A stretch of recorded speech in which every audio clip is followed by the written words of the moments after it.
Bonjour à toutes et à tous. Alors une deuxième petite vidéo. N'hésitez pas à me dire ce que vous en penserez sur la notion d'équilibre aujourd'hui. D'équilibre dans notre vie, dans notre quotidien, notre santé, dans les propos aussi que nous entendons dans les médias, autour de nous, dans nos familles, mais aussi, et j'ai envie de dire presque surtout, dans notre partage avec les autres, nous recherchons, et en nous-mêmes, nous recherchons le meilleur équilibre possible. Nous recherchons ce qui est juste, au sens de justesse et non pas justice. Et en anglais, on appelle ça la balance, d'accord ? On fait une balance au niveau du son, c'est un terme anglo-saxon. La balance, justement, qu'elle soit verbale ou trébuchée, vous voyez à peu près comment c'est composé. C'est composé principalement de deux plateaux. De deux plateaux qui sont positionnés sur ce qu'on appelle un fléau. Nous y reviendrons. Et c'est effectivement la notion de deux plateaux, c'est étymologique, c'est vraiment l'étymologie du mot balance, cette composition en deux plateaux. Et c'est donc composé de ces deux plateaux, du fléau, sur lequel les deux plateaux sont positionnés, et d'une aiguille, d'accord, qui est inclus dans ce qu'on appelle un couteau, enfin bon, peu importe le terme technique, en tout cas, l'important c'est ces notions-là pour l'instant. Bien entendu, cette aiguille, elle est fixée sur un socle. Bien, maintenant que vous avez bien cette image en tête, vous avez tous peut-être fait ces mesures, donc que ce soit au collège, à l'école, sur différents exercices que vous avez en tête. Souvenirs. L'objectif avec cette balance, je vous dis effectivement des évidences, mais vous me connaissez bien, il y a effectivement un envers à tout ça. Il s'agit d'arriver à trouver un équilibre entre ce que l'on pèse et les poids, qu'on appelle aussi tares. Pour cette belle balance, on a des mots forts avec le fléau et là les tares, les poids que l'on met sur le deuxième plateau. Alors, j'ai l'habitude de poser cette question en séance, souvent lorsqu'arrive le sujet. C'est qu'est-ce qui indique cet équilibre dans une balance? Alors pour certains, cet équilibre, ça va être de rechercher, de mettre justement, on dit en équilibre, ces deux plateaux, d'accord? Et l'autre option, c'est l'aiguille. D'accord, c'est elle qui va indiquer où se trouve le bon équilibre, qui va indiquer l'équilibre. Si vous recherchez, si on recherche vis-à-vis de cette balance ou dans notre vie, si on recherche, dans tout ce qui est dans notre recherche d'équilibre, si on recherche l'un ou l'autre des plateaux, on va regarder ce plateau de ce que l'on pèse et puis la tare, on va passer notre temps, vous voyez, à regarder l'un ou l'autre des plateaux, quitte à ne pas voir ce qu'il y a autour, à ne pas pas prendre de la distance sur ce qu'on est en train de vivre ou de mesurer, d'évaluer, vous comprenez? Alors que si vous vous connectez à cet axe ici, à cette aiguille, là c'est tout autre. Nous allons y revenir. J'ai toujours quelques petites notes malgré tout.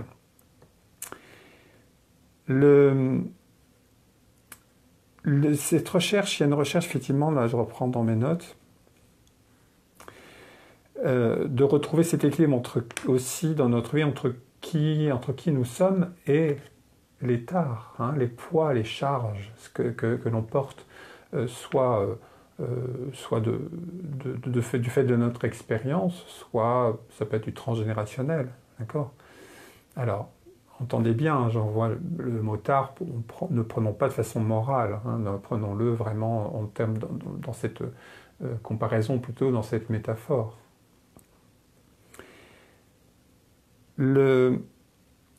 Et si nous nous arrêtons toujours sur ces deux plateaux, etc., nous avons le risque pour certains autres, hein, soit on est sur cette balance-là, soit on reste figé. On reste figé sur quoi? On reste accroché au fléau. Hein, car soit d'être dans ces deux aspects-là, soit d'être figé sur ce point, à surveiller chacun des plateaux, à ce moment-là, on ne vit pas, en fait. Hein, on reste vraiment... ça devient vraiment un fléau. Ça nous empêche de vivre, ça nous fait souffrir. Et on peut voir dans la métaphore de ce fléau, entre ces deux plateaux, la dualité. En plus, ce fléau, c'est un axe, c'est une barre horizontale hein, dans la matière. Donc on peut vraiment, si on reste sur cette barre avec ces deux plateaux, vous comprenez bien qu'on reste enfermé dans cette dualité, dans cette matière. Donc, pour beaucoup d'entre vous, ça a du sens de ne pas rester figé, accroché à cette matière. Je pose la question avant de trouver une piste principale surtout.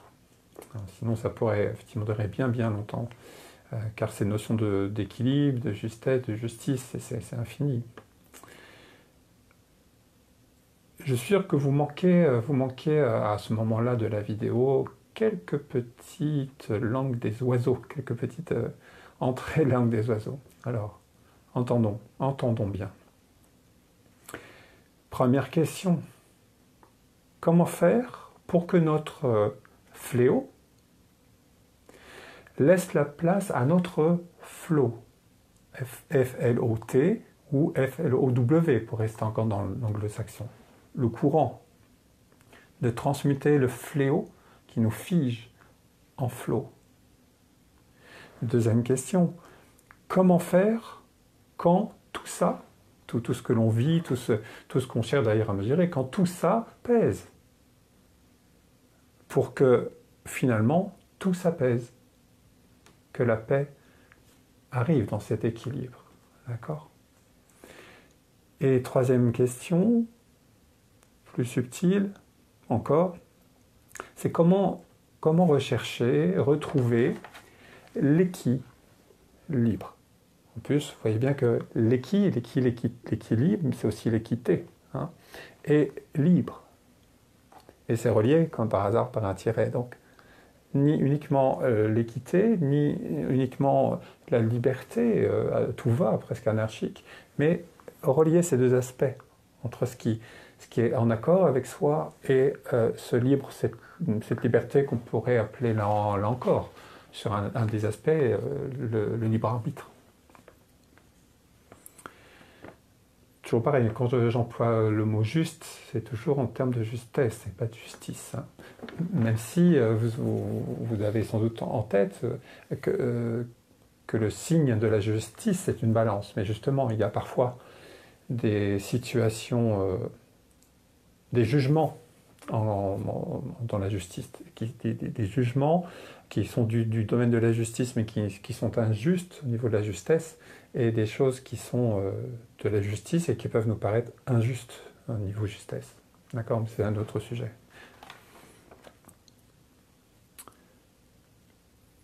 La synthèse que je pourrais apporter à cela, ce serait de se reconnecter. De se reconnecter, vous vous rappelez, un aiguille. De se reconnecter, de se concentrer sur cet axe vertical. D'accord? On a parlé de l'horizontalité. De se connecter sur cet axe horizontal hein, que représente l'aiguille, cet équilibre. Si je me concentre là-dessus, sur cet axe, eh bien je vais ressentir où en sont les plateaux.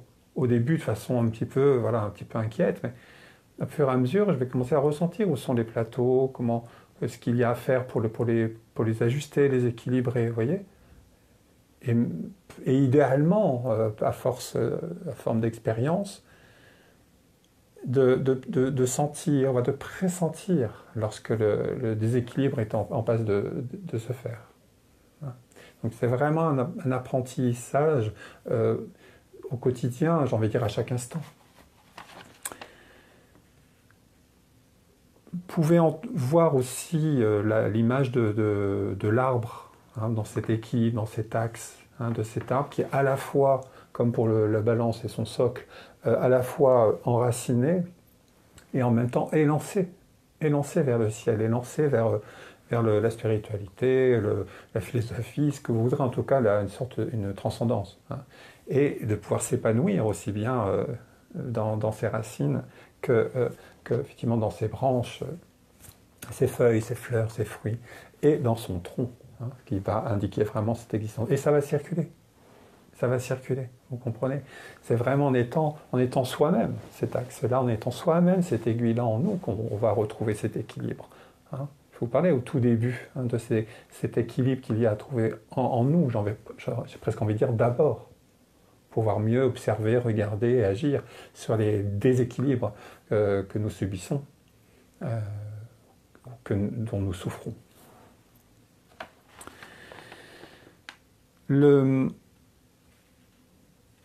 Dans la notion d'équilibre, allez, petit langue des oiseaux encore, c'est de se poser la question, hein, à ce moment de la vidéo, c'est lorsque je suis face à quelque chose qui est déséquilibré, de poser la question, et qui est libre, hein, équilibre? Et qui est libre? Qui a besoin d'être libre? Ou qu'est-ce qui est libre? Vous comprenez? Donc faites-le raisonner. Et qui est libre? Pour apporter une réponse, en tout cas, ou à minima une réflexion qui vous amènera à une réponse, pas la réponse. Là, il ne s'agit pas dans ce que je fais de vérité, hein. C'est un point de vue. Et l'équilibre est une recherche.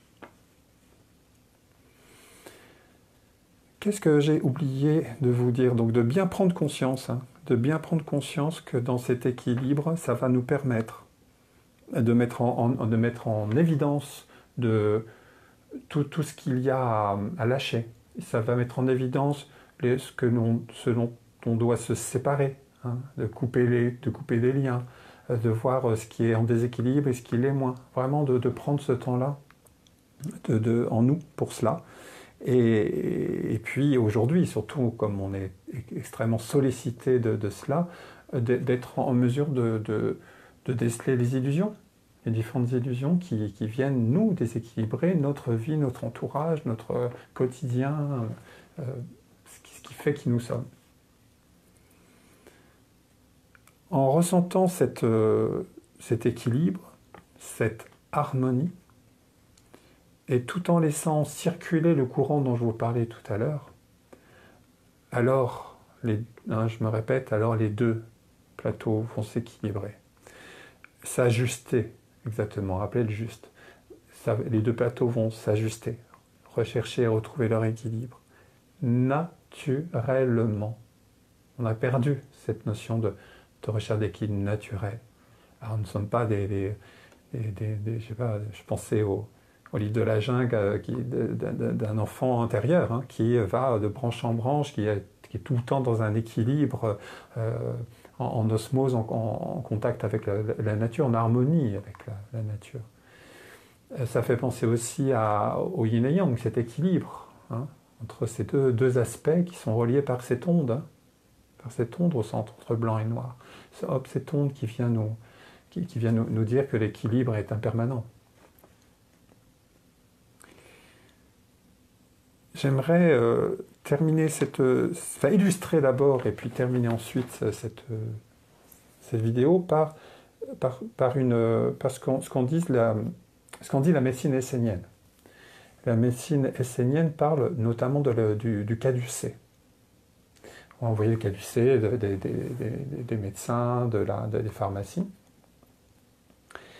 Et ce caducée est formé justement de ces deux serpents qui s'entrelacent autour d'un tierce, autour d'un bâton. Eh bien, c'est comme une balance.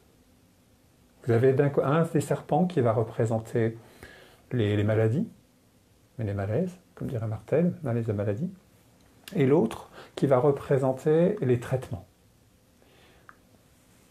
En illustration de ce que je viens de vous dire ce soir,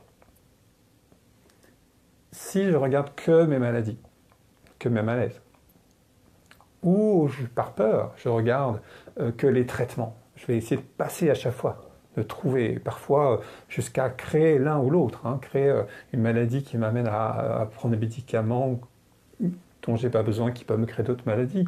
Attention, je ne juge rien du tout, c'est une illustration.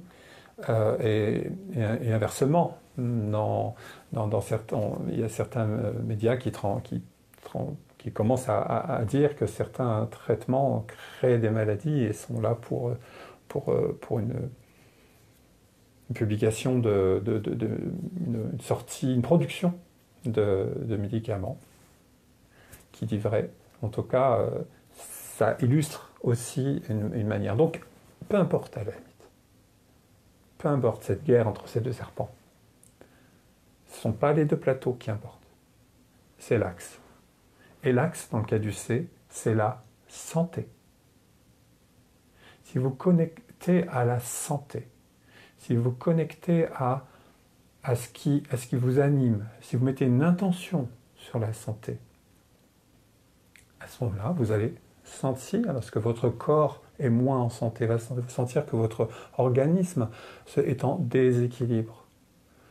Se reconnecter à la nature, je n'ai pas choisi l'arbre par hasard, de se reconnecter à l'arbre que nous sommes et de ressentir, lorsqu'on ressent une agression intérieure, extérieure, pour réajuster à chaque instant, voire anticiper. D'accord ?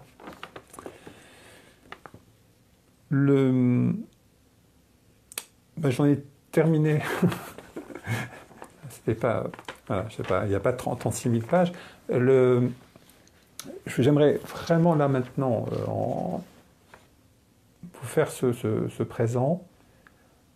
C'est mon maître à penser et alchimiste des mots et alchimiste tout court, Patrick Buriensteinas, que certains connaissent déjà, qui là, je n'utiliserai pas de langue des oiseaux, si ce n'est pour équilibre. Vous rappelez bien, équilibre, la question que je me pose. Il dit que pour être dans cet équilibre, il y a 3 notions à bien conscientiser. Immobilité. Immobilité ne veut pas dire figé. Silence, ce qui ne veut pas dire qu'on n'écoute pas. Silence permet d'écouter à l'intérieur et à l'extérieur. De créer ce silence-là et d'être aligné. C'est pour ça que je fais référence à la fin de cette vidéo sur ces 3 notions. Immobilité, silence et alignement. Je vous laisse sur ces 3 mots, sur cette recherche d'équilibre, et je vous souhaite, et sur tous les plans, équilibre sur tous les plans. Je vous remercie beaucoup de votre attention. N'hésitez pas à commenter, à partager. Je vais transmettre cette vidéo comme les autres sur ma page Facebook naturellement, mais sur ma page YouTube. N'hésitez pas. Je vous souhaite une belle soirée et merci de votre présence. Au revoir.